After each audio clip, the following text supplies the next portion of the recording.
Voilà, l'opposition ivoirienne s'est mobilisée et plus de 13 partis politiques se sont coalisés en Côte d'Ivoire pour rendre l'opposition plus forte. Ça, c'est en Côte d'Ivoire.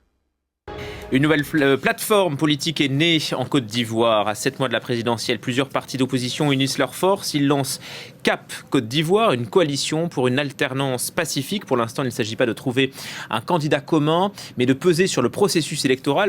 C'est déjà quelque chose. Quand vous savez que beaucoup de nos partis politiques d'opposition en Afrique pensent que avoir le pouvoir, en fait, sont jaloux du pouvoir même sans l'avoir eu. Ils ne savent pas qu'il faut conquérir le pouvoir avant de le jalouser.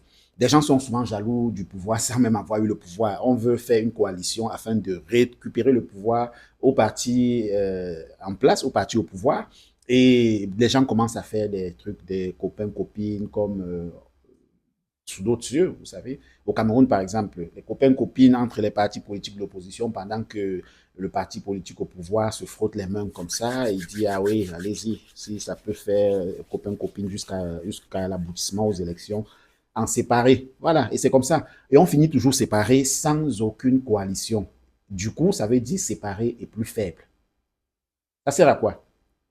Vous avez un parti au pouvoir qui a tout les met en toutes les mains, tout ce qu'il faut, qui a le capital, qui a l'argent de l'État pour faire la campagne, qui a les fonds de l'État pour faire la campagne, qui a tous les appareils de l'État pour faire la campagne, les médias, les voitures, les véhicules, le financement même, tout, puisque on dit financement à telle hauteur, mais finalement on se rend compte que c'est juste une mamaille et puis que finalement c'est le parti au pouvoir qui généralement utilise le plus d'argent, 10, 15, 20, 50 fois plus même que le parti secondaire ou bien le parti de l'opposition phare.